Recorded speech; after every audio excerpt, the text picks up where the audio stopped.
कहानी नीरू की है। पंजाब की नीरू की शादी दिल्ली के राहुल से होती है।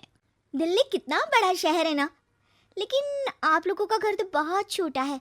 हमारे पंजाब में तो ये बड़े बड़े घर होते हैं कि मजा ही आ जाता है। कोई बात नहीं नीरू, मैं भी तुम्हारे लिए बहुत बड़ा मकान बनाऊंगा बहुत जल्दी। नीरू के पिता जहाँ पंजाब के जाने माने व्यापारी थे, वहीं उसका पति राहुल दिल्ली में एक सिंपल नौकरी करता था। माँ, यहाँ तो घी मक्खन इतना महंगा है कि क्या बताऊं। मैं तो तरस ही जाती हूँ घी खाने के लिए। नीरू की माँ को ये सुनकर बहुत दुख होता है। मेरी बेटी को घी नसीब नहीं हो रहा है और ये बहू यहाँ बैठकर घी में शक्कर डाल रही है। देख वनिता, मैं साफ कह रही हूँ, इस घर में जितना घी आएगा उतना ही मेरी बेटी के घर दिल्ली भी जाएगा। अरे ये क्या बात होती है माँ जी? बेटी का उतना ही करो जो अच्छा लगे। अब क्या मायके से घी और मक्खन तक की सप्लाई करोगी आप? हाँ, मेरी बेटी किसी चीज को तरसे मुझसे बर्दाश्त नहीं होता। अब क्या था, नीरू के मायके में 2 किलो घी आता तो 2 किलो दिल्ली जाता नीरू के पास। एक दिन, माँ बड़ी गर्मी पड़ती है दिल्ली में। इस घर में तो एक ही एसी है और वो भी ड्राइंग रूम में। सारा परिवार एक ही कमरे में सोता है। हाँ बेटा, वो तो हर घर की कहानी है। यहाँ भी एक ही एसी है। अरे बिल इतना आता है कि क्या बोलूं। तभी वहाँ राकेश आ जाता है। माँ, थोड़ी देर में यहाँ कुछ प्लम्बर आएंगे मेरे कमरे में एसी लगाने। जरा ध्यान से लगवा देना ना माँ। ओए, ऐसे कैसे तेरे कमरे में एसी लगेगा? हाँ हाँ राकेश, एक बार बात तो कर लेता।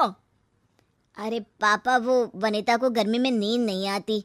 ड्राइंग रूम में सबके साथ सोने में वो अनकंफर्टेबल है, इसलिए। अरे पूरे परिवार के साथ वहाँ तेरी बहन नीरू भी तो सोती है। वो नहीं हो रही क्या अनकंफर्टेबल? समझ रहा है ना? अगर एसी लगेगा तो एक दिल्ली में तेरी बहन के कमरे में भी लगेगा, तभी तू लगा सकेगा। राकेश वनिता को सारी बात बताता है। वनिता करती भी क्या, मन मार कर बैठ जाती है। माँ, ये लोग ठीक नहीं है, क्या करूं मैं? अरे बेटी, यहाँ आ जा, तू यहाँ आकर रह ले। अरे छोड़ दे ऐसे पति को। कैसे छोड़ दूं माँ? समाज क्या कहेगा, लोग क्या कहेंगे? वैसे भी मेरा एक बेटा है मयंक। अरे हटा बेटा, तेरी उम्र ही क्या है, इतनी परेशान रहेगी तो काम कैसे चलेगा। खैर, बात आई गई हो जाती है। माँ को लगता है कि नीरू ठीक है, तो वहीं नीरू के मन में एक ही लाइन चल रही होती है, यहाँ आ जा। माँ ने तो बोल ही दिया है कि यहाँ आ जा। बस मयंक थोड़ा सा बड़ा हो जाए, इन गरीबों को छोड़कर मैं वापस माँ के पास ही चली जाऊंगी। वो इसी सोच में बाजार में चल रही थी कि मैम, आपका दुपट्टा जमीन को छू रहा है। नीरू जैसे ही उस लड़के की तरफ देखती है, देखती ही रह जाती है। हाय रे, कितना सुंदर लड़का है ये। अब क्या हुआ? मैंने कहा आपका दुपट्टा। तो खुद ही उठा कर दे दो ना। लड़का समझ जाता है कि नीरू उस पर फिदा हो चुकी है। वो उससे उसका नंबर लेकर चला जाता है। अब क्या था, नीरू और रोहित में लगातार बातें होने लगती है। मैं हरियाणा का रहने वाला हूँ, यहाँ एक बड़ी कंपनी का मैनेजर हूँ। अच्छा, और कितने बच्चे हैं तुम्हारे? बच्चे? अरे मेरी तो शादी भी नहीं हुई है। तुम बताओ, शादी करोगी? नीरू शर्मा जाती है। अब लेकिन मैं तो पहले से ही शादीशुदा हूँ। मुझे फर्क नहीं पड़ता, बस तुम शादी कर लो, भाग चलते हैं। बहुत पैसे वाला हूँ मैं, हमेशा खुश रखूंगा तुम्हें। नीरू रोहित से मिलकर सारा प्लान बना लेती है और फिर एक दिन घर से भाग जाती है। दोनों शादी कर लेते हैं। शादी के बाद, क्या बात है नीरू, तुम्हें परेशान सा देखता हूँ, सब ठीक तो है ना? हाँ हाँ, सब ठीक है।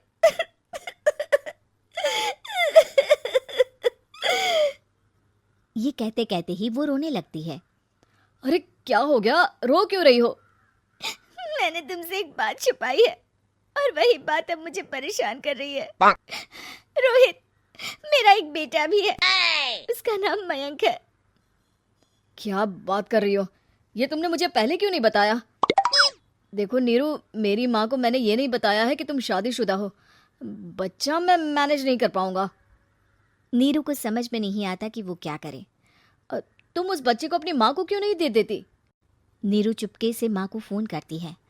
माँ, क्या मयंक को तुम रख सकती हो? बेटा, मैं राकेश के साथ बात करती हूँ। आखिर घर का बेटा वही है, जो वो बोलेगा। वैसे भी बेटा, तूने जो किया है ना, उसके बाद से पूरा घर तेरी बुराई कर रहा है। मैं भी अब किसी से तेरे लिए लड़ नहीं सकती। राकेश बेटा, नीरू ने तो जो किया बहुत ही बुरा किया, लेकिन मैं सोच रही थी कि क्यों ना मयंक को हम यहाँ ले आए। तभी वनीता बोल पड़ती है, वाह जी, ऐसे कैसे यहाँ ले आए? यहाँ क्या भंडारा भरा है? और जिस बच्चे की माँ ने नहीं सोचा, उसके लिए हम क्यों सोचे? नीरू को एक बार तो अपने बच्चे के बारे में सोचना चाहिए था ना। अरे लेकिन तेरे पास भी तो लड़का नहीं है ना वनीता। माँ, वनीता ठीक बोल रही है। कल को वो बड़ा होकर इसी घर का हिस्सा मांगेगा तो हम क्या करेंगे? माँ कहती भी तो क्या, वो चुप रह जाती है। वहीं नीरू का पहला पति कहता है, माँ, अगर आज भी वो वापस आ जाए तो मैं उसे माफ कर दूंगा। बेटा, गरीबी चीज ही ऐसी है, क्या करेगा? तू तो अब मयंक का सोच। वो बेचारा तो बिना माँ का हो गया। मयंक के खातिर तू दूसरी शादी कर ले बेटा। लोगों के लाख समझाने के बाद नीरू के पहले पति की शादी रिद्धि से हो जाती है, जिसके पहले पति से 2 बच्चे होते हैं। देखो जी, मैंने शादी सिर्फ बच्चे के खातिर की है। मैंने भी शादी सिर्फ बच्चों के खातिर की है। वहीं नीरू के दूसरे पति के मन में ये बात घर कर जाती है कि नीरू एक मासूम बच्चे को उसके खातिर छोड़ कर आई है। अब देखो नीरू, मुझे लगता है कि जो औरत अपनी कोख का बच्चा छोड़ सकती है, वो तो कुछ भी कर सकती है। कल को तुम्हें मुझसे अच्छा कोई मिल गया तो तुम तो मुझे भी बाय बाय कर दोगी ना। नीरू को अब उसका दूसरा पति ताने देना शुरू कर देता है। तंग आकर नीरू उसके यहाँ से भागकर अपने पहले पति के पास चली जाती है। लेकिन ससुराल में क्या लेने आई है नीरू, मयंक को? नहीं नहीं सासू माँ, मुझसे गलती हो गई, मुझे माफ कर दीजिए। नीरू, अब वक्त खत्म हो गया है, मेरी शादी हो चुकी है। तो छोड़ दो ना उसे, हमारा बच्चा है। मैं आपको अपनी माँ नहीं मानता, मेरी नहीं मान तो बात अच्छी है। नीरू मयंक की बात सुनकर समझ जाती है कि उसके पास अब ना आसमान रहा ना ही जमीन।